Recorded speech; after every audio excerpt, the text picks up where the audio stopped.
Hello everyone, I am Kiran Joshi. Hope you all are fit and fine. This is the first video of class 6 Civics, chapter 9, Urban Livelihoods. Children, in India, there are more than 5,000 towns and 27 big cities.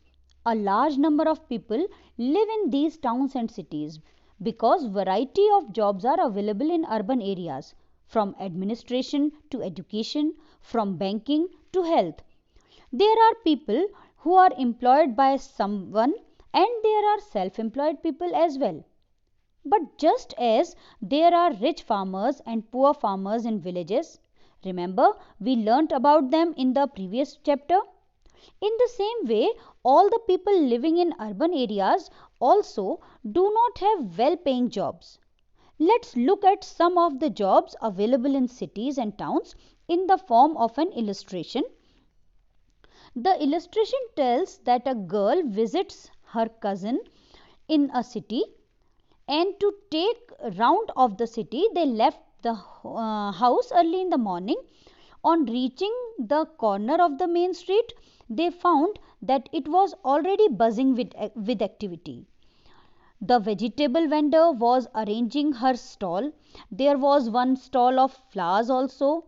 On the opposite pavement, a person was selling newspaper. Buses were moving past and auto rickshaws were filled with school children. They saw that a cobbler sat under a tree with his tools and materials. Next to the cobbler was a roadside barber busy in shaving his customer. As they moved further, they saw a woman pushing along a cart selling plastic bottles, boxes, hair clips, etc. Then they saw a man carrying vegetables on a cycle trolley to sell them door to door. Then the girls reached the rickshaw stand. Children, rickshaw stand is a place where rickshaws stand in a row waiting for customers. The girls decided to take a rickshaw to go to the market. Now, when I am mentioning about the rickshaw, let's see what a rickshaw puller Bachchu Manjhi has to tell. He says that his native village is in Bihar, where he worked as a mason and lived with his wife and 3 children. But as he didn't get regular work there, he was not able to earn enough for his family. So he came to this city many years ago, bought an old cycle rickshaw on installments. Children, installment means when the payment is made at intervals and not at one time. So every morning, Bachchu Manjhi picks his customers from the bus stop and takes them wherever they want to go, up to 6 kilometers in the surrounding areas. He works from morning till 8:30 in the evening. He gets rupees 5 to 10 per trip from his customers. Some days when he is ill and cannot go to his work, he doesn't earn anything. He shares a rented room with his friends who work in a factory. His daily earnings are rupees 80 to 100, out of which he spends rupees 50 to 60 on food and rent, and remaining money he saves for his family. Twice or thrice in a year he goes to his village. His wife also earns some money when she gets agricultural work, which is not frequent but sometimes only. So children, you saw that Bachchu Manjhi works on street in a city. There are large number of people like him in the city who work on streets. A survey was conducted of Ahmedabad city, which reported that out of all the workers in the city, 12% were working on the street, who were engaged in selling things, in repairing work or providing a service. Remember, in the illustration there was the description about vegetable seller, cobbler, barber, etc.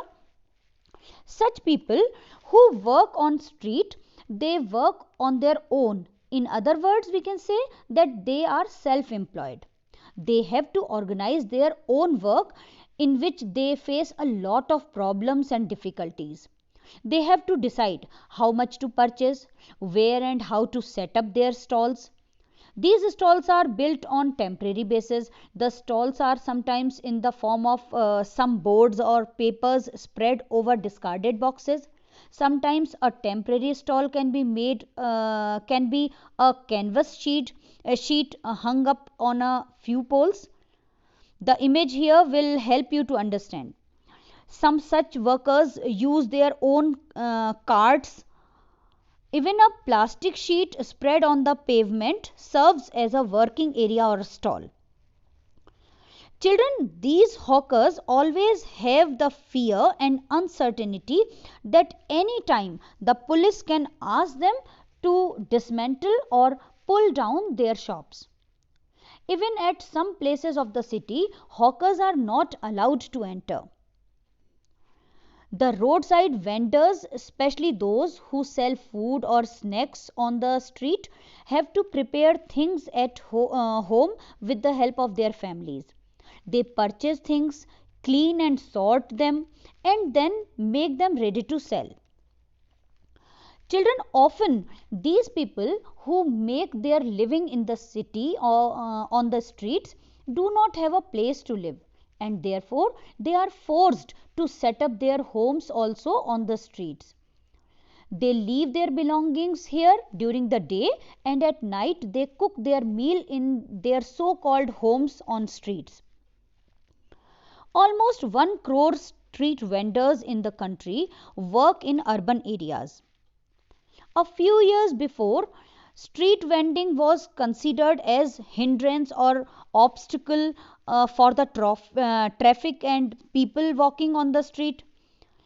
Then many organizations tried to make street vending recognized as a work required for general benefit as well as a right of people to earn their livelihoods.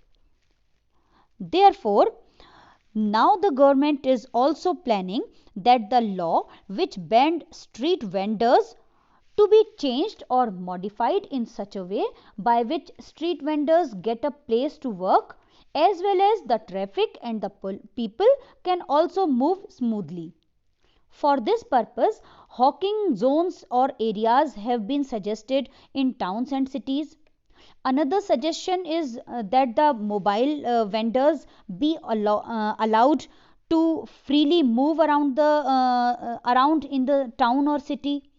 Another suggestion to improve their condition and to reduce their difficulties is that the hawkers should be made a part of those committees that take various decisions related to hawkers and vendors. Now let's come back to the illustration. The girls took rickshaw to the market. In the market, the shops were just being opened. There were several rows of various kinds of shops selling sweets, toys, clothes, footwear, utensils, electronic goods, and lots of things. At one end, there was a dentist clinic. The girl's cousin had an appointment with the dentist. They waited for a while. Then the dentist, she was called inside, and the dentist examined her and told to come the next day to get the cavity in her tooth filled. From the dentist clinic, they went to a garment showroom, since the girl had to buy some ready-made garments or clothes. This newly opened garment showroom had 3 floors. In each floor, there were different type of clothes. The third floor kept clothes for girls, so the girls went there. Children, here I take a pause and will continue further in the second video of this chapter. So remember to watch that video too. By that time, try to solve these questions. First question, name some activities which are carried out on the streets. Second question, what type of things do vendors usually sell? Third question, how do hawkers manage their work? And fourth question is, how was street vending looked upon till recently? How is it looked upon now? Children, if you found this video helpful and wish to watch more of such content, do consider subscribing to the channel. And if you have queries or comments, please post them in the comment section below. Thank you.